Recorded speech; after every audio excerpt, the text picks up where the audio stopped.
walk with that.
walk with that man, brother, is to walk with God. I got that from the Nation of Islam. He said the right thing with me that just shook. It shook me. Ask Allah for something big.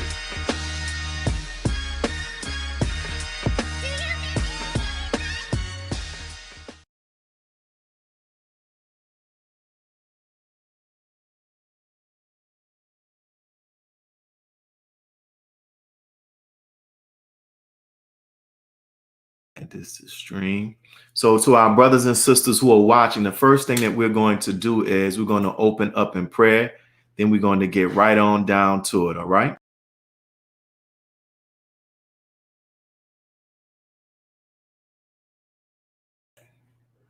All right. Prayer. Allah is the greatest. Allah is the greatest. Allah is the greatest. Allah is the greatest. Oh Allah, we seek thy refuge from anxiety and grief. We seek thy refuge from lack of strength and laziness. We seek thy refuge from cowardice and niggardliness. We seek thy refuge from being overpowered by depth and the oppression of men. O Allah, suffice thou us with what is lawful, to help keep us away from that which is prohibited, and with thy grace help keep us free from want, from that which is besides thee. Ameen. Dear brothers and sisters, we once again thank you for giving us your eyes and your ears and your mind during this time.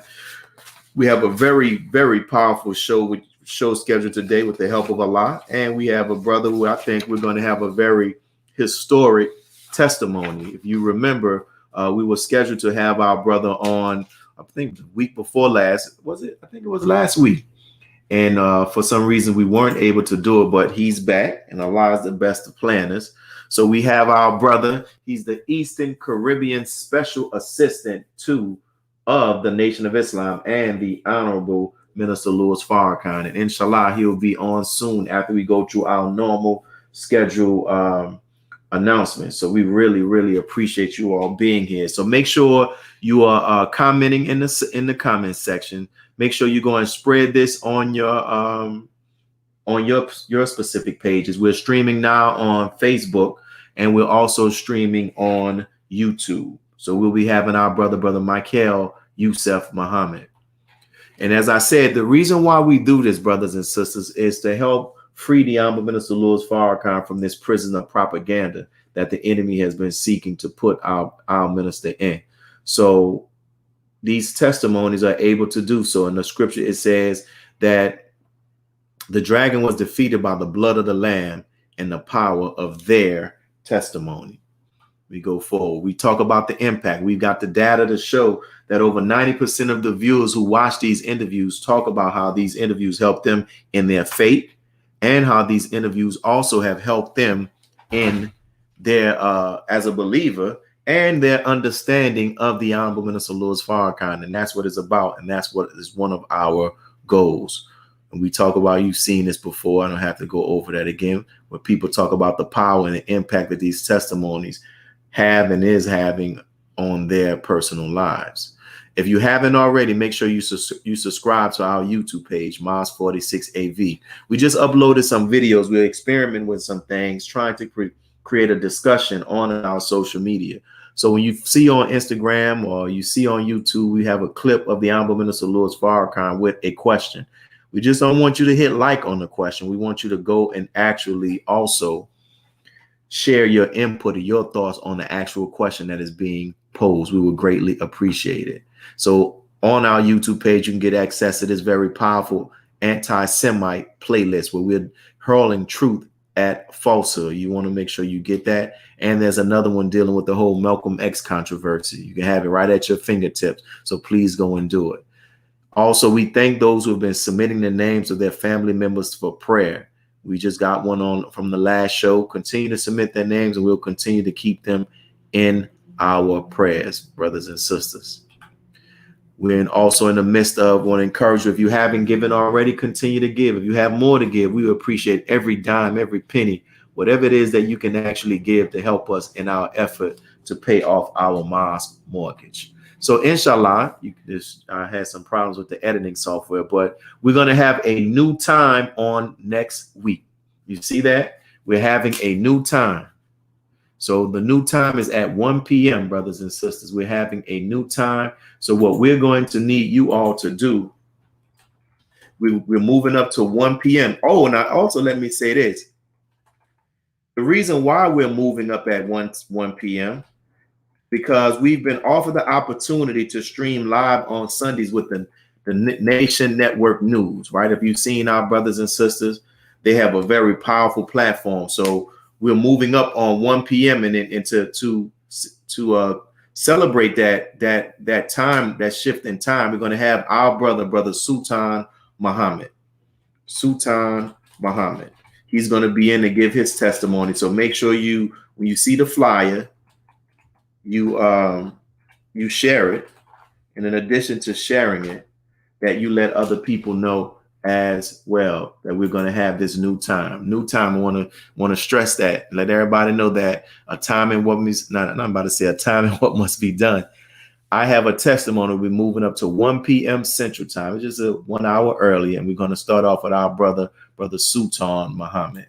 So with that, as we keep moving forward, as I said today, but we have with us our brother, and he has a very, very, very powerful testimony. I've seen our brother throughout the years in the Nation of Islam.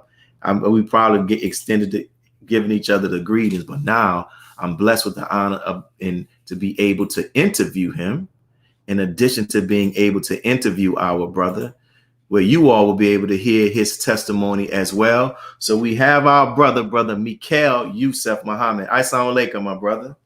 Wa alaikum salam, brother Willie, and greetings to all your viewers. Yes, sir. Definitely an honor and a definite pleasure to be with you today. During your intro, you have snippets. I appreciate it. So snippets of people that you've interviewed, and I'm very humbled to be on that list. Praise be to Allah, man. Hey, man, we appreciate it, brother, and we thank you for actually accepting the invitation, man. I know we had scheduling conflict at the previous one, but you were able to make it back, man, and we thank you. And we'll get right on down to it, like I like to actually get into it. In your timeline, our brother sent us a timeline, and I've been encouraging them brothers and sisters behind the scenes that he go ahead and put a book together, because he has a very interesting the information that he shared with me about his life, very, very interesting. And I'll start off asking you this, brother Mikail. You were born in Montreal, Canada, and so how being born in Montreal, Canada, how did it shape your worldview as a person, being born there? Montreal has to be, and I guess New York would claim that title of being the most cosmopolitan city in the world. However, I would debate it, because I know that in New York, each cultural group is kind of separated. Montreal has this particularity that everybody in the world lives there, but lives together. Just an example, in my high school, we had a flag on the roof of the cafeteria for every country that was present, for every country that a student was from. And we had over 100 flags in that cafeteria. Wow. So what it does, right, is because you grow up with people from all these different cultures and countries, nobody's really a stranger. Incidentally, the only culture that we don't get to interact with in Montreal is Americans, Black American particularly. So when you're West Indian, my father being a West Indian immigrant, and when he immigrated to Montreal, to Canada at the time, which was 1966, the census of that year has 20-some thousand Negroes, that's the word that is used, and then underneath 20-some odd thousand West Indians. And so there was a clear distinction. But for a total of about 50,000 Black people in all of Canada. It was 98% white. So being born some 6 years later, the numbers weren't that different. I was technically part of the first generation being born in considerable numbers in Montreal. So because of our small numbers, being black was not a threat yet for the majority white. I remember vividly, being a novelty, exotic, having white people cross the street just to put their hand in my hair, I had hair when I was young, like a whole bunch. So this made us, I guess, some brothers from Montreal, some FOIs, we used to say Montreal is hologram. Everything looks real, but ain't really. It's not real, and everything looks pretty. And for a while it did. I would say for my generation, our childhood was pretty peaceful in terms of racial issues. It got, I guess, a little different when we got into our teenage years. That is when, in the 80s, that's when the climate started to change drastically. But as far as worldview, being an immigrant, or at least children of immigrants, growing up as West Indians, most West Indians grew up in Canada, hearing family, parents say back home all the time. And so you grew up with the notion that wherever it is that you're born is not home. There's a home somewhere else. And that also shapes your understanding of where you are and your relation to it. You kind of, I use the term feeling being born in exile. I guess like the children of Israel in Babylon, So that's how it happened. To make a comparison, for the, I guess, the American viewers, the race relation is different in two very particular ways. One, because of the numbers, being that the majority of black people live in Montreal and Toronto in Canada, and still there you can't find a street, let alone a whole neighborhood, that would be predominantly black. And so white people don't feel threatened in that way.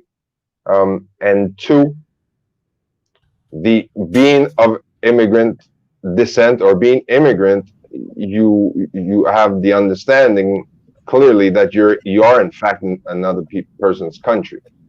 It's only now, I guess, the generation of my daughter, or maybe now that my generation has now lived most of their life, that claiming a stake as been a thing. But I call it still recent tension, racial tension. That is partly recent. In large numbers, it's very recent. Wow, that's interesting. In your timeline, you talked about how at the age of 7, you decided to leave the Catholic Church because of something you read in the New Testament. And when you asked the Catholic priest about it, he or she could not answer it. Can you talk about that experience? What was it? Well, I grew up as with my mother's family, Catholics. French Canadians were probably the most French Catholic nation historically. So it was part of everything. And they even, the school, all the social service, everything was controlled by the Catholic Church. So I knew the story of Jesus. Every Easter you have the movie, and you watch it and whatnot. And I did my first communion, which is the first official entrance into the church when you're about 7 years old. And they give you a New Testament. I was very happy, and I was an avid reader. So I went home and actually read it cover to cover. I stayed in my room for 3 days, skipped school, and just read the New Testament. And I had a lot of questions, but mainly my questions were about the role of the church. You know, I couldn't square the role of the priest and the archbishop and the pope in the story that I read, and in my relationship with God, whom at that time was Jesus. So when I prayed at night, I prayed to Jesus, and I had some pretty deep questions sometimes, but I always would wake up with a sense of an answer.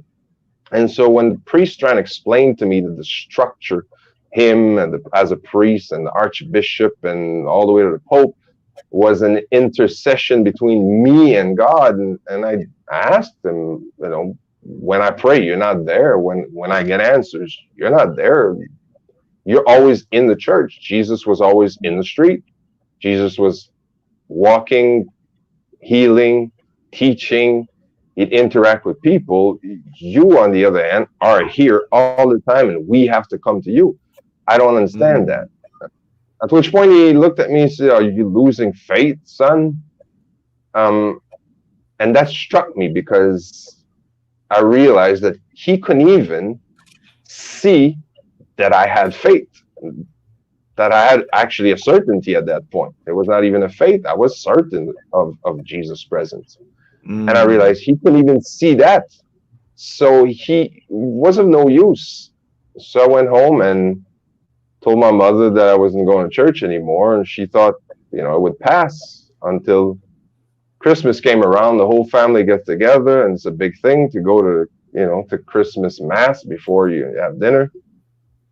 That's when I broke the, you know, I said, no, I'm not going. And it made quite a fuss in the family.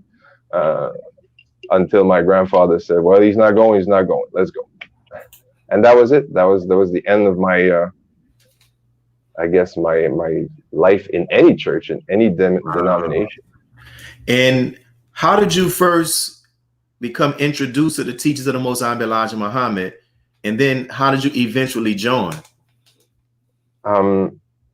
Well, 88, 89, you know, I mean, you look young, but you remember those years in hip hop?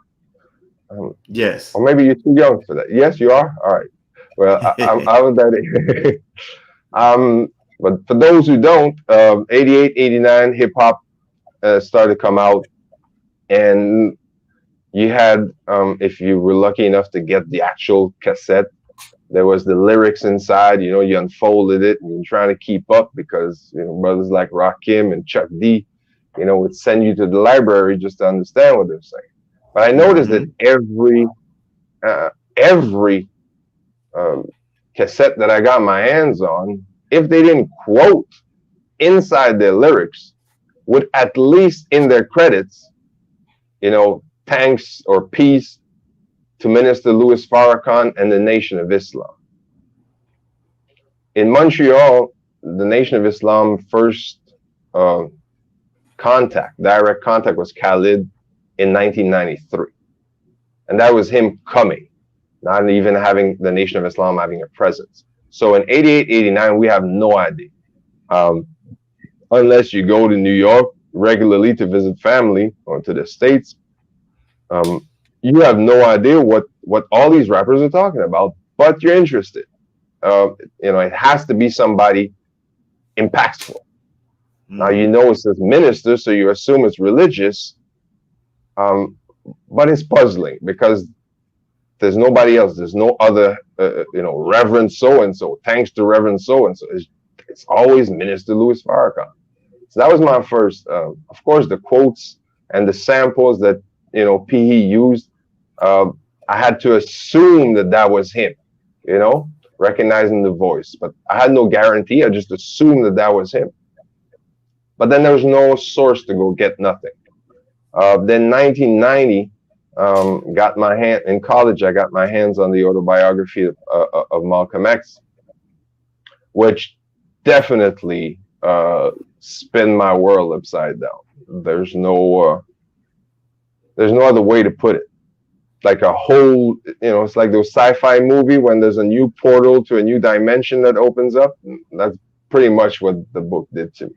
I actually failed my whole semester because I spent it in the library because of that book, wanting to read everything about Black history and everything I could get my hands on. And there wasn't that much, but I read everything. So I had decided that there and then, plan of life was finish college, move to New York, get a job, and hope the Nation of Islam still exists, because the book is in the 60s. I still have no idea if it exists. I kind of heard, through hip hop that it's still around. So that was the plan. I'll go to New York because that's the closest American city, find the Nation of Islam and just put on a tie. Of course, at 18, you might have big plans, and then next weekend there's a party. That big plan's out the window. But it stayed in the back of my mind.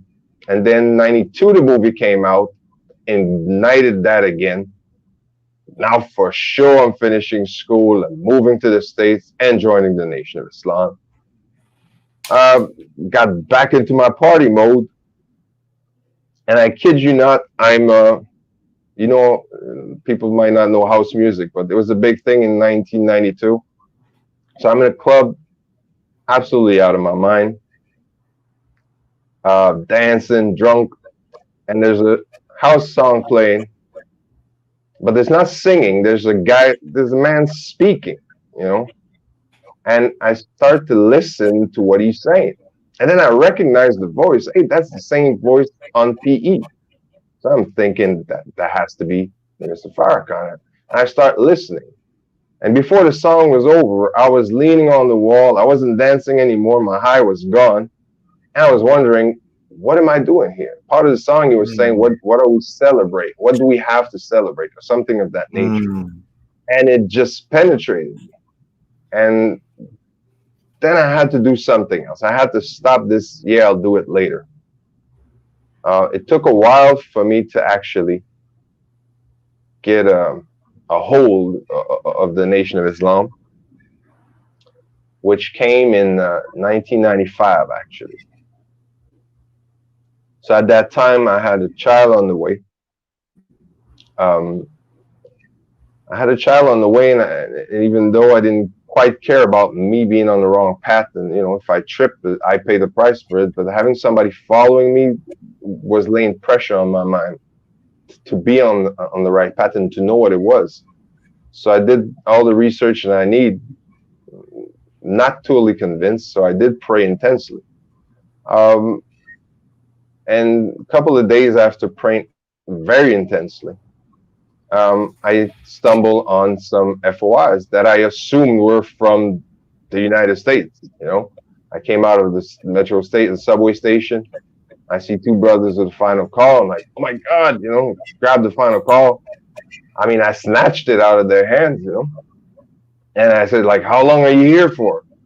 And they're like, what do you mean? We're here, live here. Like, what? Like, the Nation of Islam is here in Montreal? Yeah, man, we meet at such and such place. When? Fridays. All right, I'm there for sure.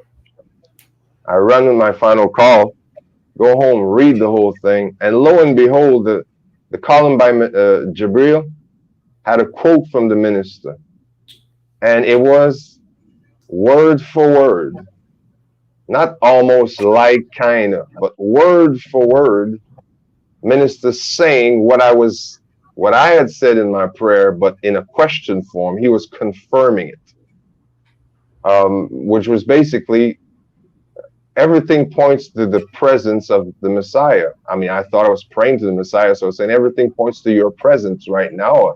Show me where you are, I'll go find you. And so it said everything points to the presence of the Messiah right now, and that's 3 days later. The coincidence for me was just too big for it to be a coincidence.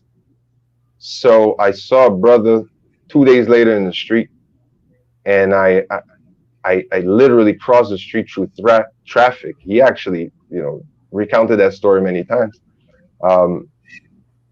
I literally crossed a big boulevard just to go grab him, pull the final call out of his hands. It was not the same brother.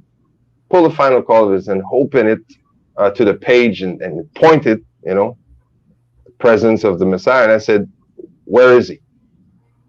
Like I was dead serious. I really thought he would tell me, well, brother, he's over there if you want to see him. I literally thought it was, that way. I had no spook in my concept of God. I didn't, I had left the God in the sky at that point. I knew somebody somewhere had to be fully in charge and he had to walk. So to me, they knew. So I'm like, where is he? But the brother was not like, well, he was actually shocked. Invited me again to the meeting. I said, yeah, I'm going. Just tell me where he is. Well, come to the meeting and, you'll get your questions answered. All right.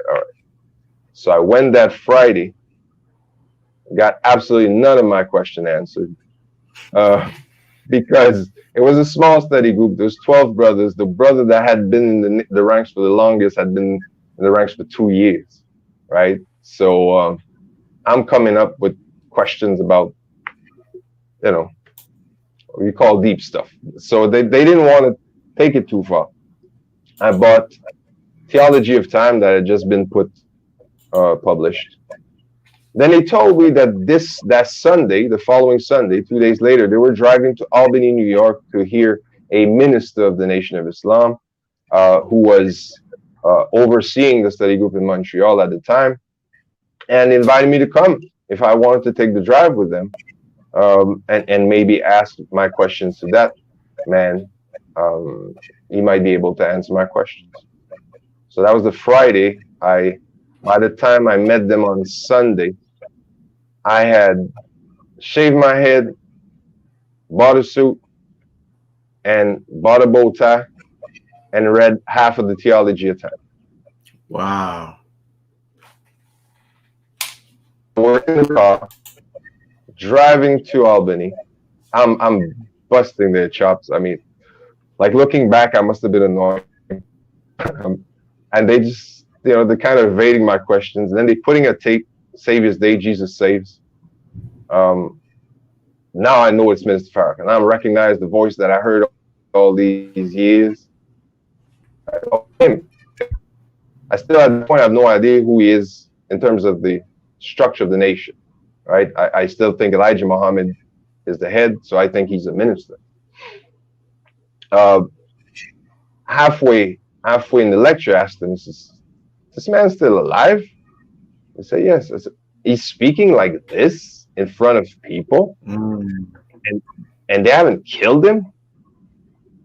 No, he's alive. That happened. That was February. We're in May. We're in June at that time. So February, a couple of months had passed. I said, they didn't kill him? They're like, no. I'm like, but they for sure want to kill him. So in my mind, I'm like, they want to kill him, and he's not dead, and they can kill people because they kill presidents. So the mathematics in my head is that the only way that they didn't manage to, because for sure they tried, is that God had to intervene. At that point in the lecture, he says, don't worry about me. Just worry about yourself. There's something going on right now. And I won't quote the whole thing, but so I was kind of taken aback, because a few times in the lecture, it seemed like he was answering what's going on in my head. And when he said something like, God is present, God is in the world, and I'm going to prove to you by my life that God has power to thee. That was it for me. I told him, it's like, where do I sign? What do I do? Do I need to chop a finger or something? I don't care. I'm in. So that was that. No, I really thought, you have those ideas. I was in my 20s, like it looked a little gangster. I knew the Russian mafia, I had to chop your small finger, your small toe. I didn't care. It was like, whatever it is, chop a finger, chop a toe, sign with blood, I'm in. And that was that for me. Wow. And you talk about your first, the first minister that you heard is a brother by the name of Linwood X, was at that time, right? And I vaguely heard about them. What was that experience like? How was he, how was he as a brother in the early days? You got to give credit where it's due. Mm-hmm. Linwood X was would have been, you know, they have the saying where you get promoted all the way to your level of incompetence. He would have been a formidable captain, shaping men, giving structure, you know, the military side, the organization side, you know, putting people together that seemingly, you know, we had a group of young, the oldest in our group at the time was late 20s, 28, 29. You know, 3 brothers had left their mothers. You know, it's a young group with very little experience. I felt like a big brother because I felt I'd lived 3 lives already, whereas, you know, a lot of them had been pampered, and he had the ability to get this group to do things, you know, and quick. He could preach in terms of the presence on the rostrum. He had the physicality and the voice of Khalid, you know, and he would remind us of that a lot. You know, he looked like Khalid, you know, he had a strong voice, but quickly, because I was an avid reader, you know, I had read the scriptures a lot, and now I was into the teachings a lot. I realized that he wasn't very studied, repeating the same things a lot, the same sermons a lot, which, you know, when you're trying to bring in people, you can't, you know, take a guest and, you know, start him off on Jesus and take him to the mother wheel in 20 minutes. But I saw that his grasp of the teachings and his grasp of scriptures was not his priority. So I was in 95. Now 95 were 12 brothers, right? Maybe 2, 3 sisters. In 97, so 2 years later, we got our mosque number, our charter. So that's just to give you an idea that, you know, the growth. In 95, he used to come once every 2 weeks, and the Fawaz used to drive down to Albany every 2 weeks. So it was not, you know, well established. And within 2 years, he got everything well established, and we had the numbers, you know, to have a mosque. We had mosque number 2, mosque number 1 being London. As wow. I realize some people don't know, but when you get out of the United States, the numbering starts again. I never. This is my first time hearing it. I didn't know that. I thought so. I realized that a lot of American believers don't know that. But the numbering, you know, the numbering in America is based on, you know, first mosque being open, second mosque being open, number 2, third mosque being open, number 3. When you get out of the United States, it starts over again. Wow. So London had their at number 1, and Montreal had number 2. In 97. Wow. And you talked about, I know from what you can share, if you don't want to go into it, you don't have to. You talked about how, you know, there was a in a sense a decline in regards to just the direction of that mosque. If you care to share, you can. If not, we can move on.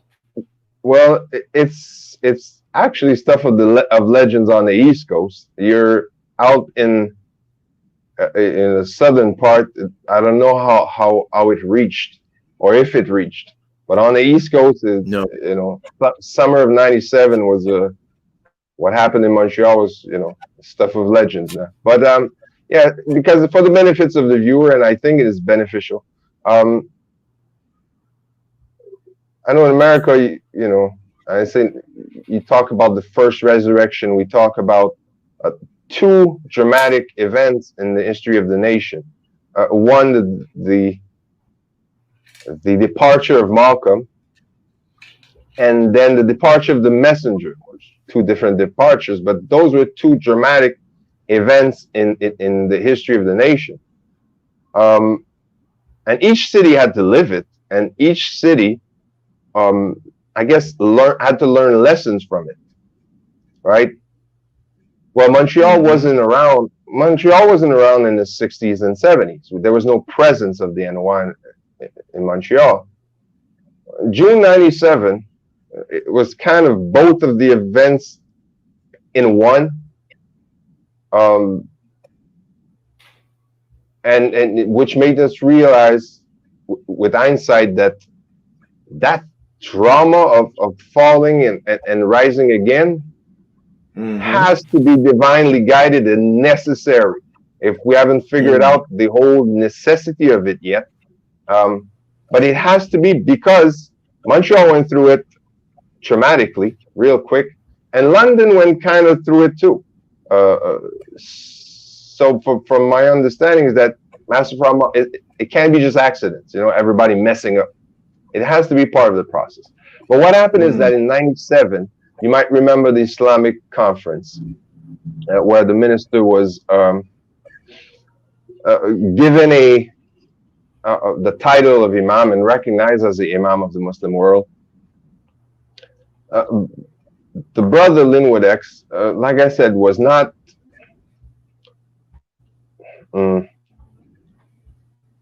fully rooted, to the point that this change, he could see its relevance and how it went in accordance with the teachings of the messenger. For him, he saw it, and I've heard that for some in the States too, he saw it as a deviation the same way Waris Din did. At least he felt that it was going towards that. However, another thing happens, and sometimes when you have to justify a wrong, then that you want to face in yourself, then you'll find something outside to justify it. He was on his way, and at the time we didn't know, but he was on his way to being sat down right after having received the number 2 in Montreal. Mind you, he was from Albany. He was still based in Albany. He's American, and he can't actually live in Canada. Yet he was coming as a visitor, but now he had a base. So instead of facing the music and being sat down, he presented the believers with a letter that he wrote, that he was sending to Minister Farrakhan, basically stating that he was in disagreement with the moves that he were making, and the minister hadn't made any moves, and therefore he was going to pursue teaching the message of the Honorable Elijah Muhammad, but on his own. He presented that letter to the believers in a meeting that and then basically gave the options. You either sign with it and you're with me, or you're free to go. Again, a coincidence. The night before that, I stayed up all night with one of the brothers that had been in the nation for a while, but he had kind of stopped coming lately. But I was very close to him, and I stayed up all night with him, struggling with something. I was quite dissatisfied with I wouldn't say dissatisfied. I was quite convinced that what was going on in terms of the atmosphere in the group and what was supposed to be was at odd, but not at odd as in we ain't reached there yet. At odd as in like it's going in different direction. But I couldn't pinpoint it because at the time I had very little experience with the NOI in the States. We went to Savior's Day. I'd gone to Savior's Day in 96, 97. We went to Albany, but then again, that was, again, his turf. But I had never lived really any other mosques. So it's just thoughts. But I was quite convinced, and I was uncomfortable with continuing, and I was struggling with leaving that group and still living the life of a Muslim. I didn't want to leave the messenger. I just didn't feel comfortable going again. And after talking with him all night, at 5 o'clock when the sun rised, I was comfortable in my decision that I wasn't going to attend anymore, at least for a while. So that night, that afternoon, there was a meeting, and that was the first meeting I wasn't attending. Well, lo and behold, I found out later that he had given the instruction to the captain and the lieutenant to keep a close eye on me. Wow. Because he said, if there's going to be opposition to this, because he had spoken, the whole plan was with his laborers. The believers had no clue of this, but of course the laborers knew. But he had told them that if there's going to be opposition, if there's going to be potential trouble, it's going to come from Brother Michael. At the time, I thought Brother Michael, because he knew my past, you know, being in the street, and the hedges hadn't been polished yet. And you know, I was one to, I would tell my piece, and I wouldn't, you know, try to put it in nice words. I hadn't learned diplomacy yet. Some would say I haven't learned it yet still, but I'm a little more polished. But at the time, no, for sure, it is understood by those that know me and that were there, that if I would have been there that night, it would have turned ugly. But Allah had it that I wasn't there. So he split. Everybody signed, because even those that didn't want to felt pressure. And so they signed the letter. But as soon as they left, phone calls starting to be made to verify. You know, some brothers like, you signed, but you're really, you know, no, I'm still with the minister. I'm still with Minister Farrakhan. Others would say, no, I don't know. Again, you have to put it in mind that Minister Farrakhan for us in '97 was this distant figure far away in another country that we knew from, you know, from a couple of VHS, you know, tapes. So pretty much half of the believers decided to stay with Linwood, because to them he represented the person that, you know, they receive Islam from, and, you know, that helped them change. And then the other half decided to stay with Mr. Farrakhan. So then I got a call, was told what happened. That was the Monday. We had meetings on Wednesday at that time. I went on the Wednesday to buy all the books I didn't have yet. And because I wasn't there Monday, they kind of let me in, asking me if I knew what happened Monday. I didn't want to lie, so I asked them what happened Monday. They assumed that my asking meant I didn't know, so they let me in. I bought all the books, greeted everybody, and left. We got a call from Minister Don, who at the time was the regional minister. Now, all I'm saying now, I mean, for some, I know some might say, you know, this is internal stuff, you know. That was on the news, so it's not like it's some secret stuff. It was actually, it was on the news in Montreal, like a special report. Minister Don was called. He came down, met those that wanted to stay with the minister, gave us some words, and then pursued to go to the mosque to see Linwood, right? Because you can't just take out, you know, decide that you take the same way you couldn't decide to buy your franchise at McDonald's and call them and say, you know, I'm keeping it, but I'm changing it to McDowell. You know, somebody's going to come from head office. So somebody was coming from head office to talk to him, and some captains from the East Coast.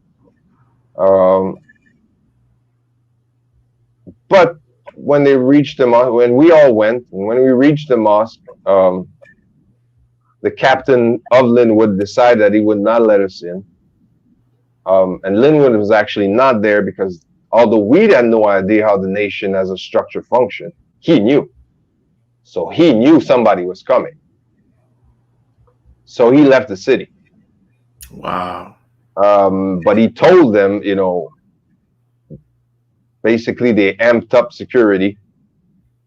So the captain I guess, decided to be bold and push the captain of Philly. You know, trying to tell him, you ain't coming here. This is our mosque, and bump chest him. At that point, I'll let your imagination run wild. I'll give you a picture. We got Captain Dennis. We got about 8 captains from the East Coast who could be a football line, defensive line. All of them. So, yeah, what had to happen happened. Wow. It got pretty ugly pretty fast, and then police arrived in unprecedented numbers, so we had to go. But from that was it. That was like, it was split, and it couldn't be resolved by either headquarters or Boston at the time, because it was the region, because now they couldn't pass the border anymore. Some got arrested, ended up in jail, and some managed to sneak out. But there was a trial. They brought us to court. They brought us to court, and that was a big trial in Montreal. And and we show up, and they show up, and we all coming in, suit, bow tie, So you got 40 young black men in court, 20 on one side, 20 on the other, all dressed in suits. Both, like, white people have no idea what's going on. But it was, it was a big story. Wow. So from then, those that decided to stay with Minister Farrakhan, we had to start back from scratch, I guess, because the damage that was done in the black community, you have to understand, there's 100,000 black people in Montreal, right? Kind of split in two. You got Asians on one side, and they're about 75,000. And you got all the rest of the West Indies living on the other end of the island, and that's about 30,000 or so. So we had to make inroads differently, And now with this whole, we're probably the only group in the city that has, both, a lot of Haitian, majority Asian, but, some West Indians together working, and we're working towards the unity of black people, and we're trying to elevate the consciousness, and now bam, there's this big fight, and of course, it is rumors. By that time, people hear all kinds of stories, and we don't have time to tell them. So the name, the damage that was done to the word Muslim in a city where it was 2 years old, a nation had been in Montreal for, say, 4 years. So that credibility that had been built got really mashed up, and people didn't want to know, when we come to them, the Nation of Islam, which Nation of Islam, because they kept the same name.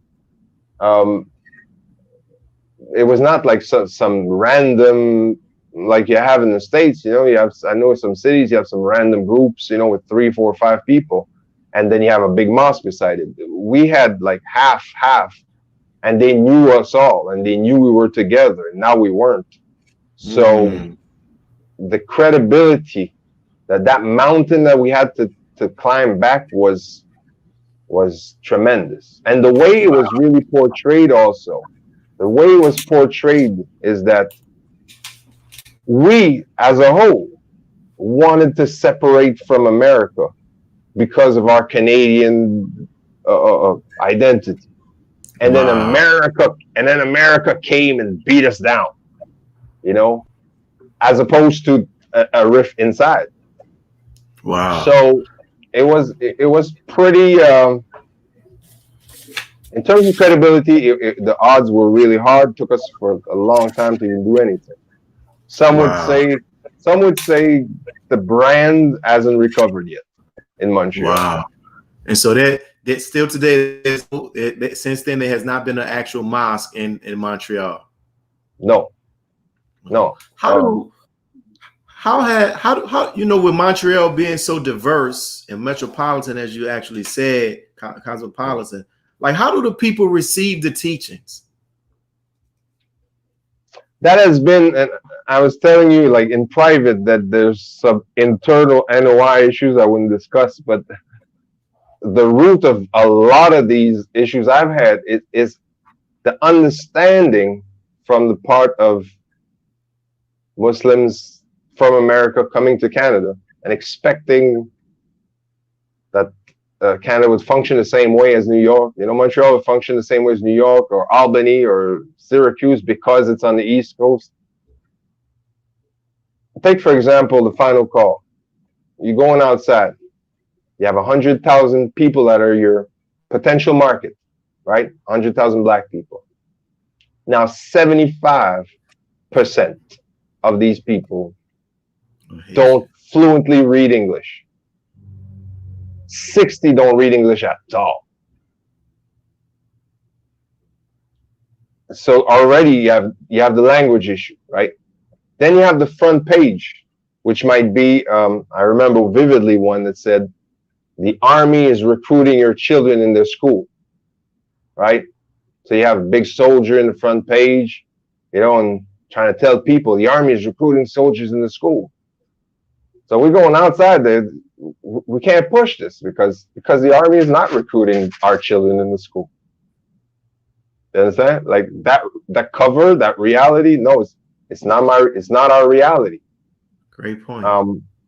So really, and I tried to make some visiting ministers and laborers, you know, from the region understand is that to make a parallel, it would be for you, let's say in New Orleans where you are, to be selling to black people a Spanish newspaper that given, you know, the important stories about Mexicans in Mexico. You understand? Like, what is the percentage of the people that are interested in international news about other people? There are some people, but at the end of the day, that's your market. That's what you're doing. I'm giving you some very informative news about a people and another reality in another country. It's very small. Wow. So that's now just the Muslim program, right? We want some of this land that we can call our own. We don't want to pay taxes because our foreparents were slaves.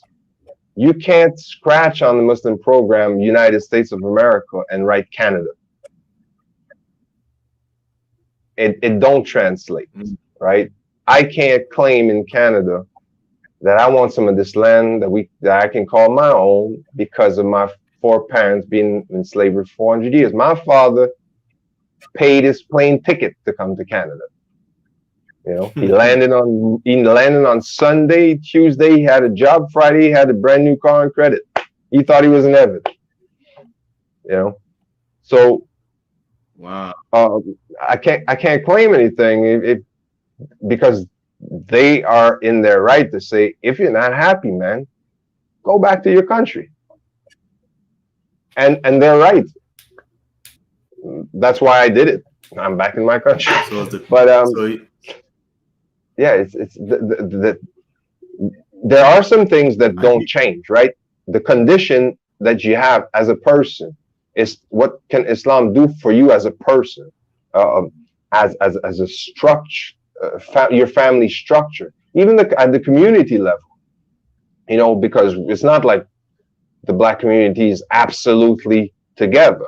It's probably much more than on some level than Black America because of the immigration factor, you know. But still, it's not where it should be and could be. So there was always something to bring, but we weren't able in 25 years to fully adjust it to the market. Wow, I like the way that you put it, and you've made some very valid points. And we'll transition because you're the assistant to the Eastern Caribbean. Our brother David is watching now. So how did you begin to start getting involved with the international ministry of the Nation of Islam? Well, see, that question that you pose about, you know, how do we adjust um, I was always never satisfied. I always thought that things should be adjusted. And I was always bumping head with people, because some people was like, well, hear and obey. Yeah, hear and obey, but so I was always bumping it, but I was just trying to find ways. And then I got in contact with, I was in contact with the brothers in Toronto, Ottawa. And then by traveling through the years, I had the tendency to gravitate around the brothers that I wouldn't realize that they were from the West Indies, whether they lived in America or not. But from the accent and whatnot, so I was always collecting phone numbers and making contacts. So I built up quite a substantial database over the years. Then I moved to I came to St. Vincent in 2000, and decided I would stay here. Decided that, here I felt comfortable. So in 2002, I visited Trinidad. 2001, I visited Barbados. And 2002 is when I made contact with Brother David. And if he's listening, I know he's listening. I send him the greetings. So I met Brother David, and from there, the conviction of the importance of linking with the other Caribbeans and linking with the West Indians was paramount. I didn't know how I was going to go about it, but it became paramount that it needed to be done, and I wasn't going to wait for no instruction to do it. So I started working on that, and then I had to go back to Montreal for what I thought would be a couple of months. Turned out to be, permanent for a while. So I worked from there, still building contacts. I wrote eventually a report for Brother Akbar. And the intention was to, it came from a discussion because he visited Montreal, spent a couple of days, and I had long talks with him. From that, I wrote my report, and he was on his way to, he was going to Toronto. He called me, said, can you meet me in Toronto? Let's discuss. So I spent 3 days with him, brought him the report, thinking I was giving it for him to help him work the international ministry. He always thought that there should be an international affairs ministry inside the NOI, the same way we have Ministry of Defense and information. So it was my token to help him out.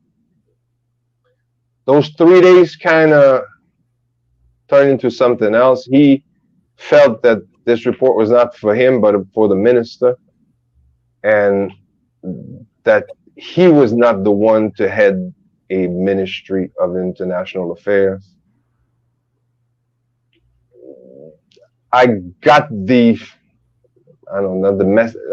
message or impression that he was trying to, I guess, inspire me to step up to it. But the Ministry of International Affairs didn't pan out. It's still not there, but from there it kind of snowballed.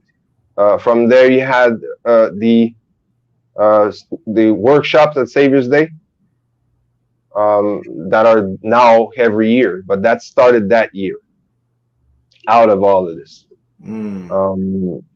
So, but the goal was always to have it's still, I think, to have an international affairs ministry.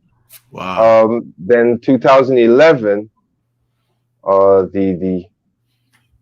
what became the Caribbean tour, but was initially just a trip to the Caribbean, where the minister had a few invitations in different countries, including St. Vincent and the Grenadines. He had an invitation from the Prime Minister, whom he had met in Africa, You remember that conference that Gaddafi had with where he flew in all the heads of states of Africa?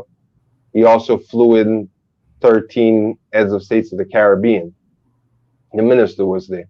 Minister Farrakhan was there. And my prime minister was there. So, well, the prime minister of my country. He invited him to come to St. Vincent. So with all these invitations that floating around, the original trip was Haiti, Jamaica, St. Vincent, and St. Kitts. So that's Brother Akbar called me, told me about it, said I had to fly in St. Vincent ahead of time, prepare everything. I called Brother David in Trinidad. We hadn't spoken in a while, but I called Brother David in Trinidad, asked him if he would meet me in St. Vincent. He hadn't been made aware that the minister was coming in the region. Then the trip to St. Vincent got canceled because the prime minister had to be flown to Cuba for medical care. Then Brother David was flown to St. Kitts to meet the minister. I was invited too, but I couldn't make it, too short the notice. So from there, the conversation Brother David had with the minister, and I think he shared some of that with you on his interview with you, so I won't recant the whole thing. But I was in constant contact with Brother David through that time, on his way to St. Kitts. Some things I wanted to be sure that he would pass on to the minister. So from there, the Caribbean tour, what became the tour, started. So there was a trip to Trinidad, and then the next leg to Barbados. So that's when I started to fly in all the time, in and out. I didn't do the whole tour, but I did Trinidad and Barbados. St. Vincent was supposed to be again. So from there, I guess it started to make sense. All the work I'd been doing, all the toes I've been stepping on over the years, start to turn into some real work, or bear fruit, I would say. In Barbados, that's when Brother David was appointed as the Eastern Caribbean representative, and having a close relationship with him, then we started to work on that. Eventually, being appointed as Caribbean Special Assistant because I guess I was assisting a lot. So that's where it all stems from. Wow. And so you had in your timeline, you talked about how you were able to, basically y'all had a believers meeting in the suite of the Honorable Minister Louis Farrakhan. Can you talk about that? Yeah. So that's 2000, Savior's Day 2013. Yeah. Savior's Day 2013. A lot of Caribbean nationals were at the convention, some from London, but for the first time we had a good delegation from the Caribbean. Barbados mainly had a great delegation, and so I thought it would be great to have a Caribbean believers meeting, and where we could, maybe lay the ground for some work that we could after that follow up on the phone or on the internet and whatnot. But now that we could meet, because I somehow knew everybody, but everybody didn't know each other. So I sent out a letter to the then Minister of 7th Region in the Caribbean, Minister Rasul, email actually, and Minister Akbar, and proceeded to try to look for a room at the convention, at the hotel, to hold a meeting. I was told that it was not my post to do that, but I thought it was just a meeting. We're just going to sit down. Mr. Akbar understood the importance of it, so he proceeded to help me get it off the ground. So after Juma, he calls me in the back while everybody's still in the hall. and he wants to take the occasion of everybody being congregated at the same time. So he takes the microphone and he asks all the believers of Caribbean descent, whether they live in the Caribbean or not, to come in the back. So then we end up with a pretty sizable amount. Then he kind of dismisses those that are from the States. So we had the Canadians, the West Indians, and those from England, which still was a lot of people. And then he grabs his phone and he's saying, yes, I have all of them here. At this point, I'm thinking he's talking with Brother Adema and organizing a room, So he says the number, I can't remember the amount, it was maybe 100 people. So he says, we have too many people. I said, well, we could split it in two. We could have England one side because they were here a lot, and the rest. Say, yes, do that. So we split, and I'm still thinking we're going to a room. And then he grabs my arm and he says, yes, he's right here. Okay, no problem. Yes, sir. He hang up. He says, all right, get these people in the minister's suite. He's waiting for you. I'm like, what? Where? I don't even know where the suite is. So I like, but don't make one and two. Come outside the first. This is to give you an idea of my mindset. Come outside the first bus I see. I open the door. There's a driver. I said, we're going to, because by that time I'd figure out which hotel it was. So we're going to this hotel. And the driver's like, no, this bus is for so-and-so. Not now. This bus is for us. You're taking us to that hotel. And he's just looking at me like, and I just fill up the bus. I really didn't care. So we went to this suite. Close to 50, I'd say 40 of us, including children. And it was a beautiful moment. Beautiful moment. The minister recollected all his memories about the Caribbeans. I want to tell that. I don't want to be lengthy, but I have to testify of this one. There's a sister that I have a testimony. You got to testify. Yes, I forget. So I had this sister from Ottawa, good friend of mine, great mother, great struggler. She had been diagnosed. She had cancer, but she had been diagnosed with stage 4 at that point. So she didn't want to come to Savior's Day, and I bugged her so much that she decided she would come. She came with her eldest son. So when we were at the Juma, and at that point she's in pain, she forgot her pills, painkillers. So she's in pain. She's in a wheelchair. My daughter's actually pushing her around. So when we're about to board the bus, she don't want to come. I said, you getting in. I told 2 brothers to grab her, lift her off the chair, put her in the bus. She didn't want to come. We're in, we're all in the suite. We're talking. And she excuses herself, quietly. She goes in the back, in another room. And then Brother Joshua comes and whispers in his father's ears. For those that know the minister, you tell him you just sprain your finger and he's gonna feel it for you. But here's a sister that had to leave the room because she's in pain, in so much pain that she can't stay with the minister.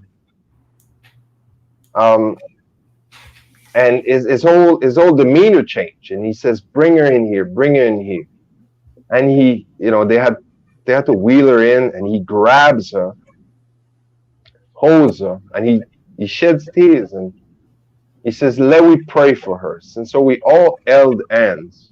And Brother Willie, when I tell you that I left church at 7 years old, Like, I've never been in church, any other church. I don't have this background of, catching Holy Ghost and speaking. I'm not demeaning it. I just don't get it.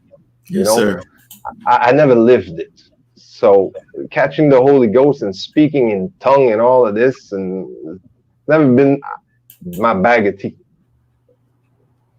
And we're all holding hands, and the minister is praying for the sister's healing.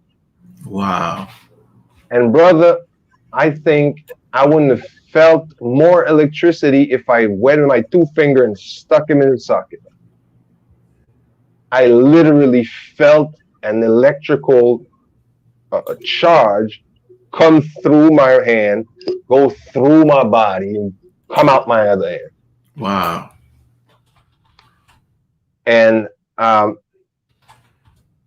then he said to Joshua, send her to the hospital, call Dr. So-and-so, tell them you're coming with this sister, it's from me, and let them see what they can do. So they put her on a wheelchair, they organize everything. So I go see her and I ask her, I said, how's your pain? And she was shivering, she was cold. She said, I'm cold, but I feel no pain.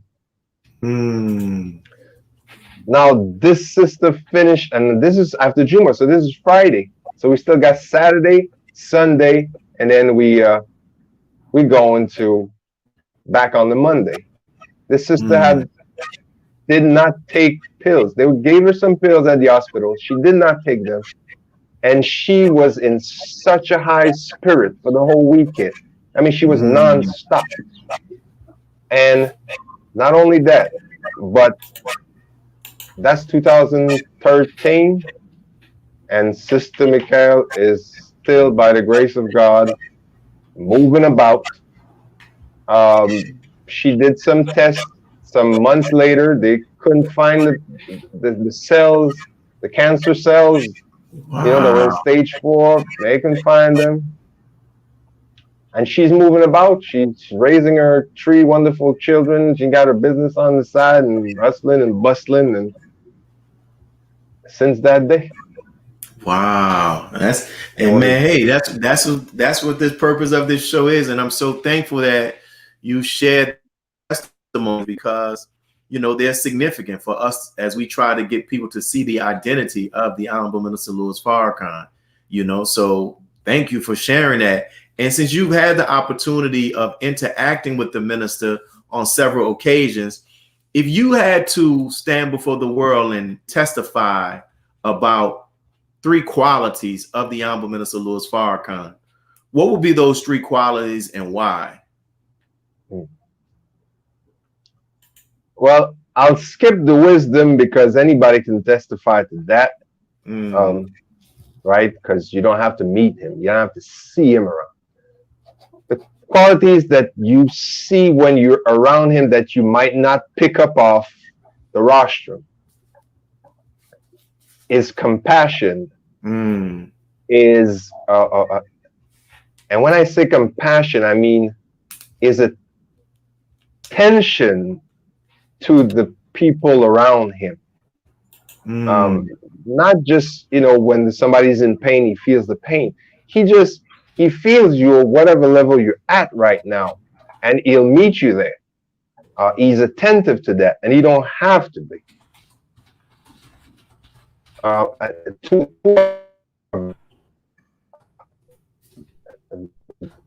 don't know the word, but he picks up. I don't want to get spooky and say, he reads the minds and all of that, which I'm sure he does, but I don't have the proof. But he definitely feels and reads your heart, and will match your vibration and elevate it if it needs to be elevated. He is patient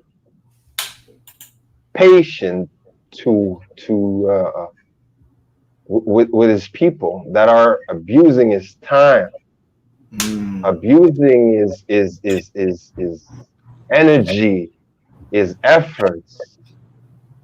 He he shows so much patience.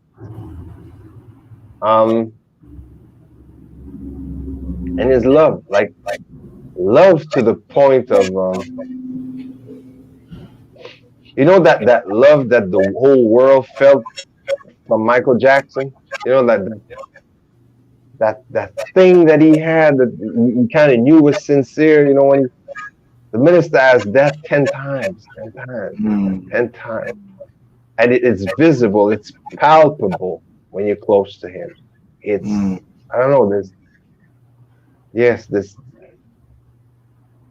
these would be three things that I think you can't readily pick up from videotapes or YouTube channel. And the humility, it is borderline unnatural. Humble. And Brother, why do you? I mean, why do you say? yes. Why do you say borderline unnatural? Because brother, you ever won anything like a small little competition, anything, and you just like, you know, your chest bump up, you know, and you win a domino game on the block, and you know, your chest pop up. You're in McDonald's and you get a promotion, you get promoted to fries, and your head pop up. You know, this is a man that has, you know, that song. He has the whole world in his hand. Like he can say that. I have the world in my hand. Not the basketball world, you know. Not the, you know, it's not the GOAT of basketball or music. He's the GOAT of the planet. Muhammad Ali said it once, you know, it's hard to be humble when you're so great, you know, but you know, Muhammad Ali wasn't as great as the minister. And yet the humility. I remember in Toronto, you know, the minister doesn't have the habit of shaking the people's hands off the stage once he's done with the lecture. But in Toronto, for some reason he did. He was about to leave. So I'm on front, this is 98. So I'm front rostrum. And the stage is about, you know, just over my head. He's about to leave and he decides to come back and shake some hands. So now the whole crowd, thousands of people about to leave, and next thing you know, thousands of people are rushing the stage. So I'm squeezed between the stage and thousands of people, trying to put some order into this, you know, and he's shaking hands and people jumping over, you know, like a rock star. And then I hear, because he's right above me, and I hear him scream, "Watch out! Watch there, there, there." And he's pointing in the crowd. So now people ain't even listening until we had to push. And there was a child being squished. The mother had forgotten about the child. She was trying to get to shake his hand. Wow. I mean, he's 3-4 years old. And the timbre of his voice, the panic in his voice, the pain in his voice, and in his face, once we cleared it up, we got the child up, and his whole composure changed. He didn't want to be there anymore. You know? Wow. He became sad, and he just turned around. You know? I mean, the whole security is there, they're watching, you know, I mean, Mustafa there, everybody's there, they're all there. Nobody saw that child, you know? Not even the mother. Suffer the little but children. He would pick up on something like that. Wow. Suffer the That's little amazing. That's amazing, man. And from your viewpoint, what can those of us who are in America do to better help those of our brothers and sisters who have accepted Islam in Canada, and to help our brothers and sisters who are accepting Islam in the Caribbean?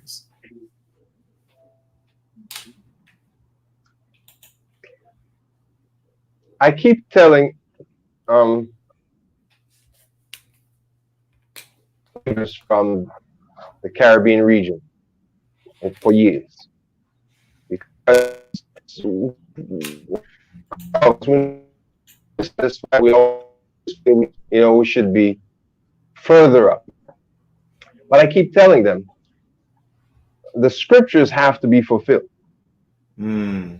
We can't go faster than blood in terms of the resurrection process. The messenger said, what will take 6 years for a black America to learn? What will take 6 years for Black America to learn? The black men in the Caribbean will learn in 6 months. So there's a ratio of 1/12. I'm not going to start sciencing it up, but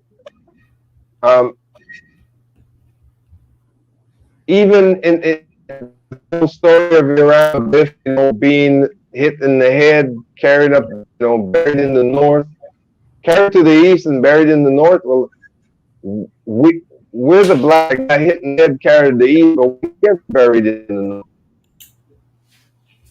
So if the last shall be the first, if Black America is to be and has to be, and it is that beacon, that people that was no people at all, and that was, that shall be my people and thou shalt be their God. That is Black America. We can't step in front. We can't be ahead. We have some of this land that we can call our own.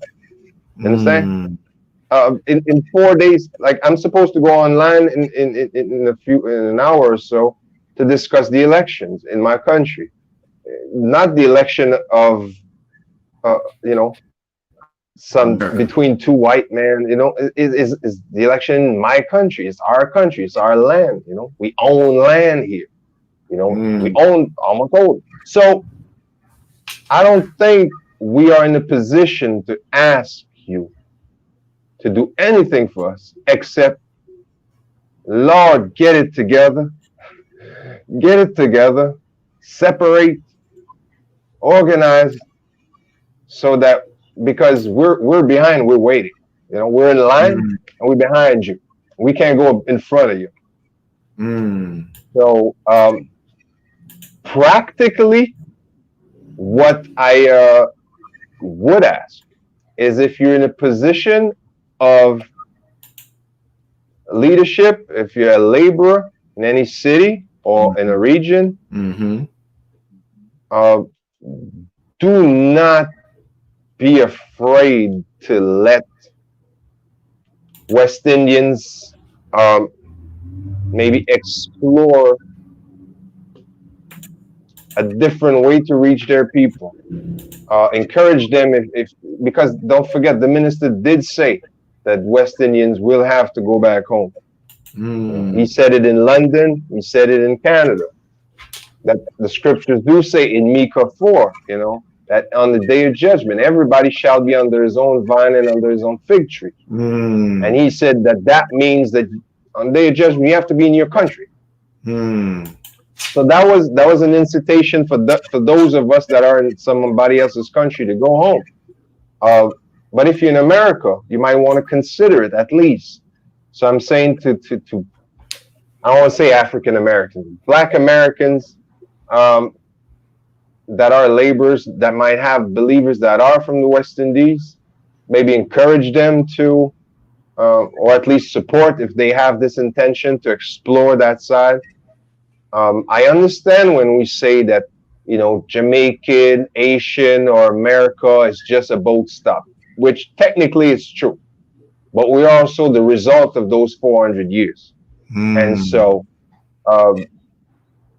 what happened to you in Mississippi for 400 years might not be the same as what happened in Jamaica for 400 years. For example, here in St. Vincent, we've only had 40 years of chattel slavery, 40 years. So you could be born a free man, go through chattel slavery, come out of it, and be, a free man, and you still don't have gray hair yet. Very good. So you understand, like the repercussions are totally different, and we can't just brush that off by saying we're all the same. That's a good point. And brother, That is, and this is just from my opinion. This is just my opinion. That is a training and an education that we as a nation could greatly benefit from our brothers and sisters from the Caribbean and different places, so we can understand that it's not always a one glove fit all, right? Because people's experiences shape the way that they see things, right? It shapes the way we started off. And Allah just put this on my heart to ask you, how do you being born in Canada shape your worldview? You know, I'm from a city where some people didn't get outside of Louisiana until the natural disaster that took place in 2005. So imagine someone like, it wasn't until after Katrina that many of our children, for the most part, are in school environments where they meet somebody that speaks a different language. But you're in an environment where people speak not only one, two, but they're bilingual. You see what I'm saying? So that shapes. Yeah. And I speak 3. Yeah, and you speak 3 languages. So being like interacting with people who can talk about their ancestry from a different part of the world, yo, man, that's different. And it shapes the way people see things. And if we don't humble ourselves to realize that, to understand their perspective, it would hinder our ability, as it says in the lessons where it says, one will not be successful unless they're able to speak the language of a people. You got to know their experience. You got to know their culture, which comes out of their experience, historical, religious, and everything else. So like what you shared, it just opened up my mind. Where all of the brothers and sisters who've been from the different Caribbean, and I see people that I miss. I know there's a brother by the name of Brother Dennis, right? There's a brother by the name of, I heard people mention the name of brother by the name of Vladimir, Dominican Republic. And these are the people, yeah. I want to get the opportunity to interview our brothers and sisters. We got to get Brother Clive on, because the goal of this theme for this month that we did it was to introduce the larger community, but also even those in the Nation of Islam, of our brothers and sisters who are in the Caribbean, and understand this is an international movement. So I thank you, my brother, for your time. And if there's anything else that you wanted to share that you didn't get the opportunity to share, here's your opportunity right now. Well, I've observed, interacted with the Black American community, I guess from the outside. Tell you the truth, I don't know any Black American that is not FY or MGT. That's interesting. I don't. Or very few, if any. And yo, that is interesting.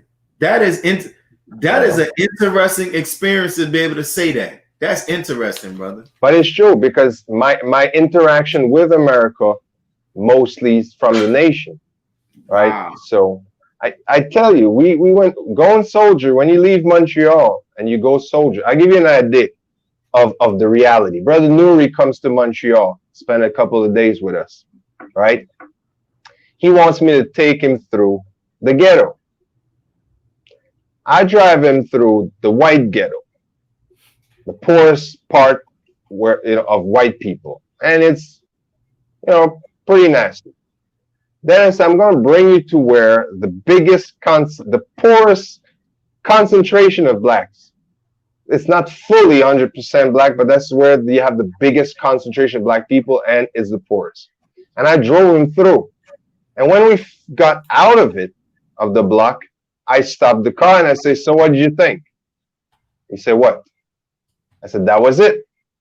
So what do you mean? That's the suburbs where I'm from. There's flowers on the balcony. I tell him, crack cocaine in Montreal, that's a white people's drug. You ain't gonna catch black people smoking crack. Wow. That's a poor white trash drug. Why? Because black people in Canada are not just black, they're immigrants, which means that when you left your small island, you are already, it's a type of people that leave, You have a certain spirit when you leave your country especially in the 60s. So it's a total mindset. Now, my interaction with Black America, I can only assume. What I can only assume is this: is that you might not realize the degree of sympathy Mm. that that your plight generates worldwide. This is the first time in history that the whole world is watching one place and one people. The whole world. If you go to China, Vietnam, Middle East, they're watching young Black America. They dress like young Black America. They sing young Black America's music. There's no Greeks listening to Chinese music, you know. But every young people the world over is looking at America, looking at what is best of Black America, but also understanding the plight and feeling the plight. And I'm not convinced that Black Americans know that. And so if I was to say one thing, if I could say one thing to Black America, is that the world's watching. The world is feels your pain, but also the world has great hopes in your rise. And for those that know better, well, we have a lot at stake in your rise. So you have the benefit of having someone like the minister, Mr. Louis Farrakhan. You have the best of guidance in a time like this, when leadership is everything. You, Black America, have the best of leadership. You have the best of organization, most structured, discipline, and we pray and we watch on the sideline, and we pray that you do separate and understand that you can and you have it in you. If the Caribbean can be an inspiration, we have islands here where everything is Black, top to bottom, from the prime minister to all the ministers to the police to the bum in the street. Everybody African descent, and it's functioning. So it can be done. And we don't have your level of education. So that's my message to Black America. We don't need, we're the third world, but we don't need anything. We just need you to get it together. We'll just pick up the pace with you and follow. And we'll make it to the promised land. So thank you very much for having me on, Brother Willie. It was a pleasure. I don't like to talk about myself. So, but it was a pleasure. Hopefully something will be taken away from it.